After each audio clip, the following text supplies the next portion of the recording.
Muy bien, entonces habíamos quedado acá, ¿sí? En la resolución del problema. Entonces, para calcular el espacio muerto dijimos que había un producto, ¿sí? Entre el BT, la presión arterial de dióxido de carbono, menos la presión expiratoria de dióxido de carbono, sobre la presión arterial de dióxido de carbono. Lo que hicimos fue reemplazar solamente los datos, ¿sí? 550 mililitros por 40 menos 30, ¿sí? Sobre 40. Lo que me da un valor entre 40 y 30 de 10, ¿sí? Si hacemos sobre 40 me da 0,25, eso lo multiplicamos por 550, que es el BT, y nos da 137. Eso sería el espacio muerto, ¿sí? Podemos rondar entre 138, lo podemos hacer. Entonces, si 550 mililitros es el BT y 138 es el espacio muerto, sabemos que 412,5 mililitros, ¿sí? 413, corresponde a la ventilación alveolar, es decir, que produce diferencias, la hematosis. Ahora bien, la tercera pregunta, ¿sí? Del enunciado me decía, ¿qué porcentaje de cada volumen corriente, alcanza los alvéolos funcionantes? Una regla 3 simple. Si 550 mililitros es el 100%, 412,5, ¿qué porcentaje sería? ¿Sí? Si hacemos la regla 3 simple, nos da que 74,9, o sea, 75%, ¿sí? Alcanza, es el porcentaje que alcanza la vía aérea, ¿sí? La ventilación alveolar. Y la anterior es el porcentaje de cada volumen corriente, es espacio muerto, obviamente el 25% restante, ¿sí? Va a ser porcentaje de espacio muerto. Este ejercicio, obviamente, que va a entrar en el examen, así que hay que saberlo, hay que conocerlo. Bueno, con respecto a lo que tiene que ver con la vía aérea superior, sabemos que el vago, ¿sí? Me da el reflejo de oxígeno, y toda esa vía aérea o cavidad nasal, el reflejo de estornudo por vía del trigemio, ¿sí? Sabemos que la cavidad nasal participa, obviamente, en lo que tiene que ver la defensa, ¿sí? Y que tiene como finalidad el calentamiento, la humidificación y la filtración. La filtración a través, obviamente, de los vellos, ¿sí? La humidificación a través del contacto con la mucosa, ¿sí? Y el calentamiento por el rebote que se da por todos los aspectos que tiene la cavidad nasal con respecto a sus cornetes, ¿sí? Y también se acuerdan ustedes que cuando habíamos hablado de laringe, teníamos dos etapas, una etapa, ¿sí? Anterior o respiratoria, y una proanterior o fonatoria, una parte posterior o respiratoria. Entonces, eso quedó como ahí colgado. La distensibilidad o compliance, que es lo que fue el centro de la ventilación, ¿sí? Para resumirlo, es los cambios de volumen con respecto a los cambios de presión, ¿sí? Y habíamos dicho que había que vencer ciertas fuerzas o que había cierto trabajo para que se produzca justamente este ingreso de volumen por cambio de presión. Es decir, tratar de vencer la impedancia de la parte alveolar, ¿sí? Que tiene una tendencia al colapso por la distensión superficial, y para eso colabora el surfactante, ¿sí? También lo habíamos visto. Bueno, y dentro de estas cuestiones habíamos hablado de la compliance, ¿sí? Que es lo que dijimos anteriormente y lo que venimos hablando, de los cambios de volumen secundario a presión, el rol de la tensión superficial, ¿sí? Que tienden a colapso, y obviamente el surfactante evita eso, pero obviamente que hay que invertir fuerza para poder superar esa cuestión, y la estéresis, ¿sí? Que habla de una diferencia, ¿sí? Con respecto a la rama inspiratoria y a la rama expiratoria, ¿sí? Que habíamos dicho que la rama inspiratoria, ¿sí? Al inicio hay que vencer la impedancia de la tensión superficial, ¿sí? Para poder hacer ingresar un determinado volumen, y que al final esa resistencia disminuía porque teníamos mayor surfactante y menor resistencia, o sea, menor tendencia a colapso. Lo que hace que la rama expiratoria abarque mayor volumen con respecto a la rama expiratoria, debido a que no tiene que hacer tanta fuerza, ya que la tensión superficial está disminuida por la presencia de surfactante. Entonces, durante la inspiración, nosotros hacemos mayor presión. ¿Por qué? Porque tenemos que vencer la tensión superficial para reclutar alveolos. Durante la expiración hacemos, ¿sí?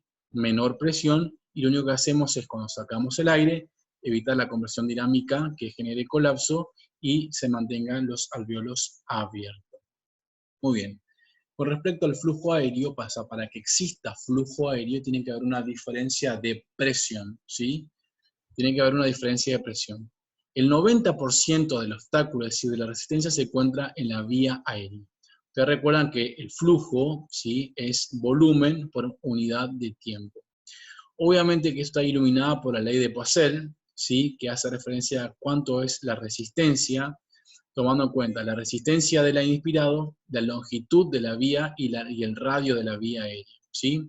Eso me va a determinar si se altera o no el ciclo respiratorio y el volumen que ingresa a nivel pulmonar. Entonces, fíjense, para que haya un flujo tiene que haber una diferencia de presiones. Tenemos, ¿sí?, presión 1, presión 2, y acá se encuentra la diferencia. Si solo tenemos una diferencia, recién ahí va a haber un flujo. Muy bien. Con respecto a lo que tiene que ver la resistencia, sabemos que la longitud de la vía aérea generalmente nunca se modifica, excepto, obviamente, en intervenciones o en interfaces como tubos endotraqueales, ¿sí?, y las ramas inspiratorias de la ventilación mecánica que prolongan esa dicha longitud. La viscosidad del aire es algo también relativamente constante, pero sabemos que el radio de la vía aérea puede reducirse, ¿sí?, generando incremento de la resistencia, ya sea por factores adrenérgicos, mejor dicho, parasimpáticos, que es lo que generaban vasoconstricción, ¿sí?, de la vía aérea, ya sea por un tapón mucoso o un factor de atelectasia, y todas esas cuestiones me van a generar mayor resistencia a nivel de la vía aérea. Tenemos un flujo laminar, ¿sí?, que generalmente es el que lo que se acomoda de forma paralela, ¿sí?, con respecto al eje, y lo que hace es un desplazamiento lineal, ¿sí?, del flujo, teniendo mayor capacidad de llegar a las vías aéreas distales y producir, ¿cómo se dice?, intercambio gaseoso. Con respecto al flujo turbulento, que se da obviamente sobre todo en las bifurcaciones, ¿sí?, en el bronquial, en la broncosegmentación, y en aquellas inspiraciones donde hay mayor velocidad, y eso me genera mayor resistencia, ¿sí? Si no tenemos a mayor flujo turbulento, obviamente que eso me genera una alteración en el volumen, y voy a tener que generar mayor presión para hacer entrar un determinado volumen en las vías aéreas respiratorias, ¿sí? Muy bien. Bueno, continuamos un ratito más con respecto a la circulación pulmonar. Ustedes saben que todo lo que tenga que ver con fisiología respiratoria realmente es largo, ¿sí? Y es importante que nosotros lo conozcamos, ¿eh? Así que bueno, todas las preguntas que tengan de ventilación pulmonar, ustedes la anotan, ¿sí? Saben que están los libros de fisiología, sobre todo el gabito, para que ustedes lo puedan leer. Lo mismo la circulación pulmonar, y después en clase, visto el video, leído y respondido a las respectivas preguntas, nos sacamos las dudas de cara al examen. Pero ventilación, circulación, difusión y más, todos tenemos que saberlo bien, bien, bien. Bueno, primero que nada, la circulación pulmonar, sabemos que la arteria pulmonar es la que va a llevar la sangre que emerge del ventrículo derecho, ¿sí?, para poder oxigenarse a nivel pulmonar, y eso va a ver por las venas pulmonares, que va a llegar al arterio derecho ya oxigenado. Los vasos bronquiales en sí mismos son los que generan nutrición, ¿sí?, al árbol bronquial, o sea que no producen hematosis, además colabora con el cortocircuito fisiológico, ¿sí? Y los linfáticos, que son importantes, sobre todo para mantener una presión pleural negativa, ¿sí?, y aparte formar un sistema de defensas a nivel pulmonar. Bien, sabemos que las presiones, es importante que lo sepamos, las presiones que se producen a nivel corazón derecho no son lo mismo, ¿sí?, con respecto al corazón izquierdo, ¿sí? Claramente que las presiones son totalmente diferentes, ¿sí?, en el corazón derecho con respecto al corazón izquierdo.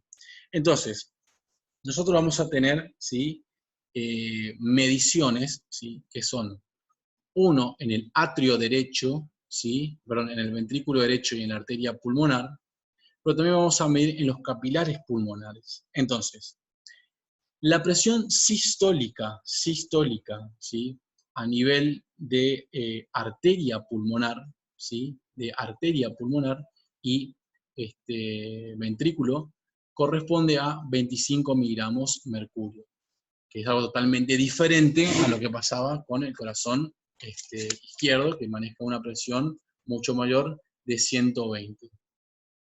Sin embargo, nosotros vemos que la presión diastólica de la arteria pulmonar, como se muestra acá en esta figura, es de 7 miligramos de mercurio, pero la presión diastólica, ¿sí?, diastólica del ventrículo derecho es, ¿sí?, igual casi a 0, ¿sí?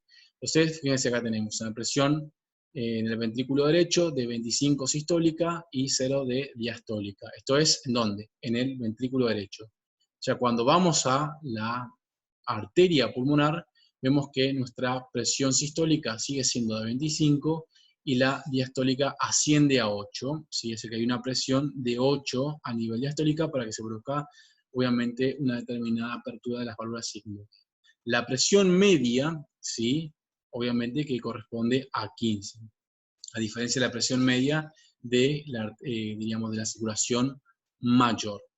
Muy bien. A su vez, ¿sí?, la presión capilar media, ¿sí?, a nivel de los capilares pulmonares, que son indispensables justamente para la difusión, ¿sí?, y para mantener seguro, ¿sí?, un factor de seguridad a nivel pulmonar, corresponde a 7 miligramos, ¿sí?, mercurio, a nivel capilar pulmonar. Entonces, en este cuadro lo que nos muestra es, a nivel gráfico, las comparaciones entre las curvas de presión a nivel aórtico y pulmonar, y aparte nos muestra, ¿sí?, las presiones a nivel ventricular.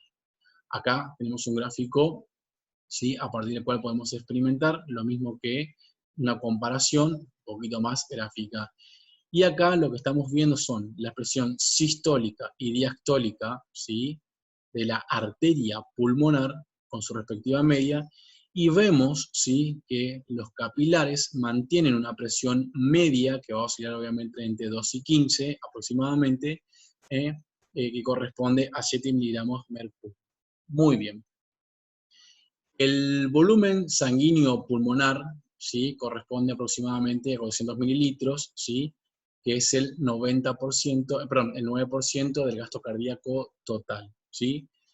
Es importante saber que el corazón puede generar hasta un reservorio, ¿sí?, de 250 mililitros, y es una de las funciones del pulmón, es un reservorio de sangre. Ahora bien, ¿qué pasa con el flujo sanguíneo pulmonar? Cuando a nivel sistémico se produce una reducción de la cantidad de oxígeno, ¿sí?, a nivel sistémico se produce una reducción de la cantidad de oxígeno, los vasos generan vasodilatación. A nivel pulmonar ocurre lo contrario. Cuando se reduce la concentración de oxígeno, o sea, la presión de oxígeno a nivel pulmonar, los vasos experimentan vasoconstricción. Eso se denomina, ¿sí?, es una redistribución de flujo. ¿Qué significa eso? Que si la presión parcial de oxígeno desciende por debajo del 70%, de 70 miligramos de mercurio o 70%, su valor es 100, ¿sí?, o 95, si desciende por debajo de 70, se produce una vasoconstricción que obviamente me genera una resistencia vascular. Es decir, que se cierran esos capilares en esos alveolos, en donde la presión parcial de oxígeno es muy baja, ¿sí?, y eso hace que haya una redistribución del flujo mediante el cual la sangre, en vez de irse por esos caminos que están ocluidos, se dirigen hacia alveolos que están adecuadamente ventilados. Por lo tanto, en presencia de una alteración, de una reducción de dióxido de carbono, perdón, de oxígeno, de presión parcial de oxígeno a nivel alveolar, ¿sí?, el flujo sanguíneo pulmonar actúa de una forma antagónica de lo que pasa a nivel sistémico, generando vasoconstricción, ¿sí? Muy bien. Entonces, nosotros sabemos que tenemos lo que se denomina gradientes de presión, ¿sí?, que lo que hace es generar a nivel pulmonar zonas, ¿sí?, zonas pulmonares. Muy bien. ¿Qué significa esto? ¿Sí?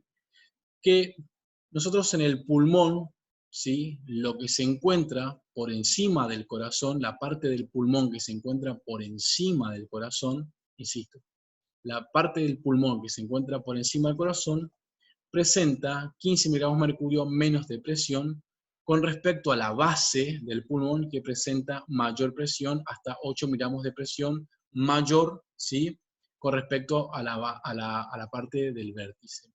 Básicamente, si nosotros nos ponemos de pie, la distribución del flujo sanguíneo a nivel pulmonar no es la misma que si estamos en decúbito supino. Si nosotros estamos en decúbito supino, el flujo sanguíneo es homogéneo. Muy bien. Entonces, fíjense, nosotros en estado de bipedestación, las bases presentan mayor circulación, o mayor flujo sanguíneo, con respecto al vértice. Cuando nosotros hacemos un ejercicio, ¿sí? Vemos que se mantiene esa linealidad, esa correspondencia de diferencia de flujo sanguíneo en la base, en la mitad y en el vértice del pulmón, nada más que se incrementa, obviamente, por redistribución del flujo, se hace un poco más homogéneo, pero siempre se mantiene las bases más, ¿cómo se dice? Con flujo sanguíneo, y los vértices con menor flujo sanguíneo. Muy bien. Entonces, acá nos vienen a visitar, por eso me río. Bueno, entonces, los gradientes de presión indican que a nivel vértice, nosotros tenemos, ¿sí?, 15 miligramos de presión menos, ¿sí?, y en la base tenemos 8 miligramos de presión un poco más. Eso me determina que, cuando tenemos en cuenta la presión pulmonar sistólica y diastólica, ¿sí?, la redistribución del flujo sanguíneo. Muy bien, entonces, nosotros habíamos visto que la presión sistólica era de 25 y la diastólica era de 8 en la arteria pulmonar. Si tenemos en cuenta que a nivel de los vértices pulmonares nosotros tenemos una menor presión, ¿sí? Por encima del corazón, perdón, de menos 15, ¿sí? O sea, tenemos una presión de menos 15 menor a nivel de los vértices. Haciendo la resta, nosotros vemos que si restamos 15, que es el valor menor de presión que presentan los vértices, me da una presión de 10 miligramos. Y si a 8 le restamos 15, obviamente que me da una presión menor. Entonces, ¿qué es lo que esto me determina? ¿Sí? Me determina cuánto flujo sanguíneo pasa por las diferentes zonas pulmonares. Nosotros habíamos dicho que en las bases pulmonares, ¿sí?, siempre hay más sangre. Queremos saber por qué hay más sangre en las bases pulmonares, aparte de la influencia de la gravedad. Entonces, a nivel de las bases, nosotros dijimos que tenemos 8, ¿sí?, miligramos mercurios de presión más, ¿sí?, con respecto en el vértice. Entonces, 25, que es la presión sistólica, y 8, que es la presión diastólica, me dan valores de 33 y 16. Pero acaso tenemos una presión alveolar. La presión alveolar es la presión que se encuentra dentro de los alveolos y que equivale a 0, ¿sí? Entonces, la presión alveolar es igual a 0. Si nosotros miramos, ¿sí?, lo que serían las zonas pulmonares, tenemos una zona 1, zona 2 y zona 3. El vértice sería la zona 1, la zona 3 serían las bases. Técnicamente, la parte del vértice no existe, ¿sí? No existe, ¿sí? Pero nosotros lo vamos a considerar acá. Que se da a partir del cual, ¿sí?, la presión es elevada, ¿sí?, en la presión alveolar es, ¿cómo se dice?, es mayor, ¿sí?, que la presión sistólica y que la presión diastólica. ¿Cuándo se puede dar esta situación de la zona 1, que no se da generalmente? Cuando hay una hemorragia o cuando hay una presión positiva que determina que la presión en la vía aérea sea mayor que la presión sistólica y diastólica de los vasos pulmonares. Sí existe la zona 2 y la zona 3 que corresponden a los ejemplos anteriormente dados. Entonces, la zona 2, fíjense, tenemos una presión sistólica de 10 miligramos mercurio que es mayor que 0, ¿sí? Que es mayor que 0, ¿sí? Entonces, la presión arterial es mayor que la presión alveolar. Pero ¿qué pasa con la presión diastólica? Es de menos 7, o sea que es por debajo de 0, ¿sí? O sea, por debajo de la presión alveolar. Por ende, ¿sí?, la presión alveolar es mayor que la presión venosa o la presión diastólica. Eso me determina que en la zona 2, ¿sí?, haya, ¿sí?, un flujo sanguíneo de manera intermitente. Sin embargo, en la zona 3, ¿sí?, que sería la zona de las bases, vemos que tanto la presión sistólica y diastólica son mayores que 0, que corresponde a la presión alveolar. Por lo tanto, la presión arterial es mayor que la venosa o diastólica, y la venosa es mayor que la alveolar, y eso determina que se produzca mayor flujo sanguíneo en las bases con respecto al vértice. Eso es importante porque yo sí o sí se lo voy a preguntar, ¿sí? Distribución, se llama distribución, ventilación, perfusión, en lo que tiene que ver el pulmón. Entonces, eso decimos que el vértice tiene mayor presión, o sea que está mayor ventilado, y menor circulación, o sea que está menos perfundido. Sin embargo, las bases están mayormente perfundidas y menormente ventiladas, ¿sí? Entonces, esta es la redistribución o la relación BQ normal, ¿sí? Que se encuentra en el pulmón.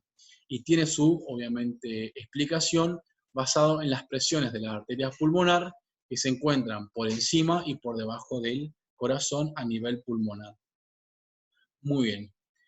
Entonces, esto me determina claramente, fíjense, acá tengo una presión intrapleural, ¿sí? Que se va haciendo cada vez más negativa, ¿sí? Y un volumen. Fíjense que en la parte de abajo, ¿sí? La presión que se genera en centímetros de agua en la parte inferior es menor de lo que se genera en la parte mayor, ¿sí? Es decir que, si yo tengo, ¿sí? Acá tengo un poco, muy poco rango, ¿sí? Que es esto que está acá, ¿sí? Muy poco rango, que sería la parte, ¿cómo se dice? De ventilación. Acá tengo muy poca ventilación y acá tengo máxima ventilación, ¿sí? Esto permite que en zonas, ¿sí? De los vértices, los alveolos están generalmente distendidos. Estamos hablando a modo, obviamente, de ejemplo.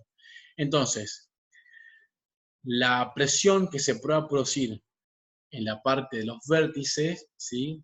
Va a tener alveolos distendidos que tienen menor recorrido. ¿Pero por qué? Porque la presión es mayor. Sin embargo, en las bases, fíjense que la presión, ¿sí? Es mucho menor, ¿sí? Por lo tanto, los alveolos están semicolapsados, no colapsados, sino semicolapsados, lo cual hace que puedan generar mayor volumen, ¿sí? Puedan generar mayor volumen de expansibilidad, ¿sí? Esto es lo que me están indicando. Muy bien. Por otro lado, nosotros tenemos un factor de seguridad, como vemos acá, que tenemos la presión pulmonar, ¿sí? Se va a mantener como una presión media, ¿sí? En 15. No se genera ningún tipo de alteración en esa presión pulmonar media, por más que el gasto cardíaco se incremente. Fíjense que el gasto cardíaco se puede aumentar hasta 12 litros, ¿sí? Por minuto, ¿sí? Y la presión a nivel pulmonar genera poca variación. Eso se debe a la distensión y a la redistribución de flujo. Ahora vamos a ver qué es el reclutamiento y la distensión. A su vez, eso es la presión en la arteria pulmonar, ¿sí? En la arteria pulmonar. Sin embargo, nosotros vemos que la presión en la aurícula izquierda, esto es importante porque cuando hay una alteración, o sea, una insuficiencia cardíaca izquierda, una estenosis mitral, ¿sí? Eso puede repercutir sobre la presión capilar pulmonar y generar, obviamente, un edema pulmonar, porque se incrementa la presión capilar pulmonar. Y si se incrementa la presión capilar pulmonar, va a tender a generar, ¿qué cosa? Extravasación de líquido a nivel del parénquima. Entonces, fíjense qué interesante. La presión en la aurícula izquierda, nosotros habíamos visto hoy, era muy baja, ¿sí? Llega hasta por lo menos 5, ¿sí? Entre 0,2 y 0,5. Es decir que la presión en la aurícula izquierda, mientras se mantenga en 0,2, ¿sí? O hasta 5, la presión capilar pulmonar no va a experimentar mayores cambios, o sea, no se va a incrementar, ¿sí? Fíjense que inclusive puede llegar hasta 10 o 15 y se producen leves cambios en la presión capilar pulmonar. O sea, todo aquello que afecte el atrio izquierdo, ¿sí? Tiene que ser muy brusco o muy elevada la presión para que repercuta y eso me genera realmente un edema pulmonar. Las presiones mayores a 30 miligramos, ¿sí? Es lo que me va a generar, fíjense, presiones mayores a 30 miligramos, que me va a generar edema pulmonar, ¿sí? Porque obviamente voy a tener una alteración en el líquido intersticial. Por lo tanto, como medio de seguridad, fíjense que presiones en la aurícula que puedan llegar hasta 10, inclusive hasta 15, hasta 20, no me generan incremento en la presión capilar y eso es un resguardo que tenemos para evitar el edema pulmonar.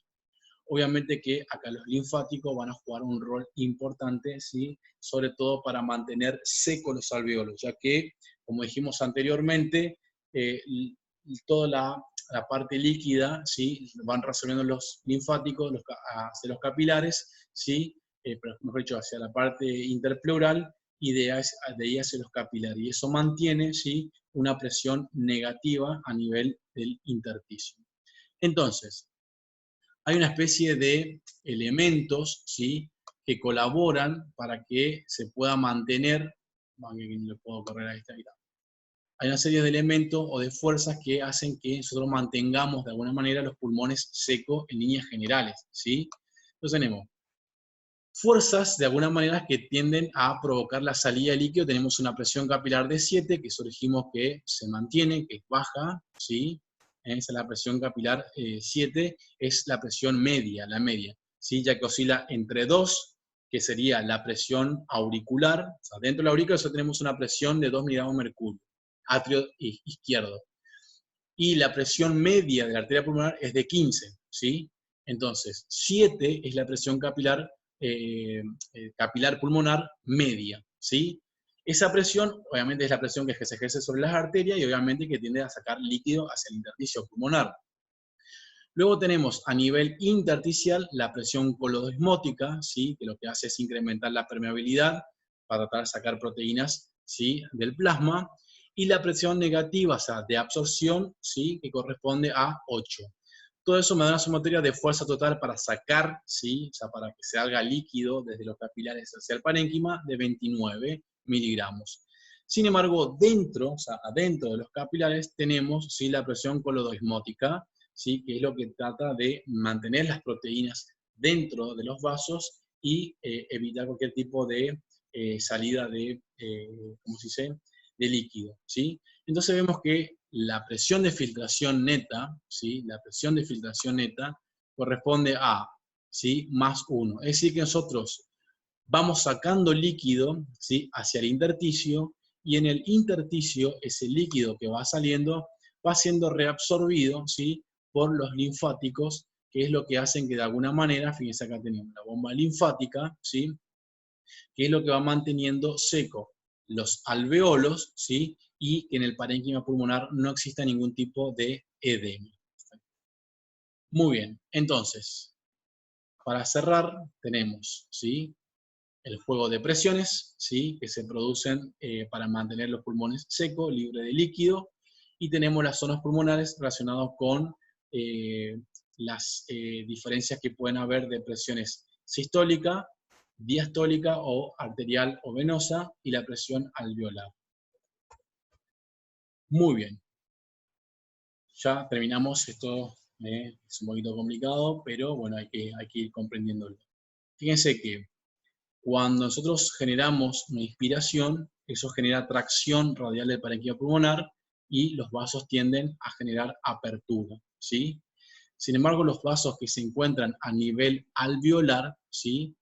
Cuando el alveolo se llena de presión, tienden a ser comprimidos, ¿sí? De esa manera favorece el intercambio gaseoso, ¿sí? Compresión vascular. Muy bien, por último, sabemos que la resistencia a nivel de la circulación es elevada, o sea, tiene una alta resistencia, debido a que tiene que vencer no solamente la gravedad de las extremidades, sino también el estado de vasoconstricción o vasodilatación del músculo, de la musculatura lisa capilar. Sin embargo, la circulación pulmonar tiene una baja resistencia gracias a sus dos mecanismos de reclutamiento, es decir, sumar mayor cantidad de capilares, ¿sí? Y distensión, que es otra cosa que la vasodilatación. Eso hace de que la circulación pulmonar no me genere incremento en la resistencia y nos mantenga lejos del edema pulmonar a pesar de las exigencias cardiovasculares o del corazón derecho, ¿sí? Muy bien, como dijimos anteriormente, los vasos extraalveolares, ¿sí? Van a generar obviamente mayor expansión, ¿sí? Se van a generar apertura para que pueda generar circulación, va a haber mayor volumen de sangre con menor resistencia. Pero ¿qué va a pasar en los vasos intraalveolares? Acá el alveolo se llena de presión, eso me genera de alguna manera una compresión y me aumenta la resistencia, pero esto va a favorecer ¿qué cosa? que la sangre pueda pasar con menor velocidad y a su vez me genere un intercambio, una hematosis adecuada. Esto es más de lo mismo, ¿sí? Que hay mayor flujo sanguíneo, ¿sí? En las bases con respecto a los vértices determinado por la presión hidrostática de mi pedestación. Y estos son los trabajos que ustedes me van a entregar posteriormente, ¿sí? Así que, bueno, muchas gracias. Continuamos en la otra parte, ¿eh?